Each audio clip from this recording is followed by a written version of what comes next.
Hi guys, welcome to my channel Smita Patil blogs.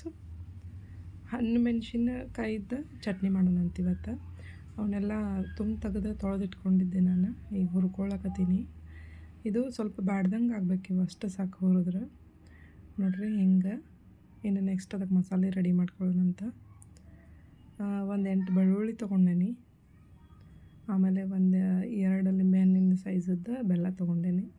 1 inch ಶುಂಠಿ, ಆಮೇಲೆ 1-2 table spoon ಜೀರಿಗೆ, ಸ್ವಲ್ಪ ಹಿಂಗೆ ನೋಡ್ಕೊಂಡು ಹಾಕ್ರಿ.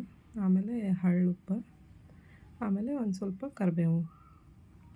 ಆಮೇಲೆ ಇದಕ್ಕೆ ಲಿಂಬೆಹಣ್ಣು ಹುಣಸೆಹಣ್ಣು ಎರಡೂ ಬೇಕಾಗ್ತೈತಿ. ಸೊ 2 ತೊಗೊಂಡೇನಿ. ಈಗ ಹೆಂಗೆ ಮಾಡೋಣ ಅಂತ ನೋಡೋಣ.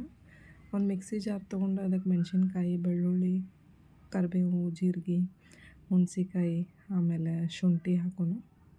ಆಮೇಲೆ ಉಪ್ಪು, ಬೆಲ್ಲ, ಲಿಂಬೆಹಣ್ಣು ಹಿಂಡಿ, ಸ್ವಲ್ಪ ಹಿಂಗೆ ಹಾಕಿ ರುಬ್ಕೊಂಡು ಬರೋಣ ಅಂತದನ್ನ.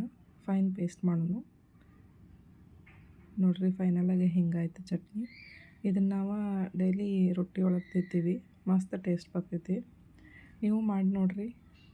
ಚಲೋ ಅನಿಸಿದ್ರೆ ಲೈಕ್ ಮಾಡಿರಿ, ಶೇರ್ ಮಾಡಿರಿ, ಕಮೆಂಟ್ ಮಾಡಿರಿ. Thank you for watching.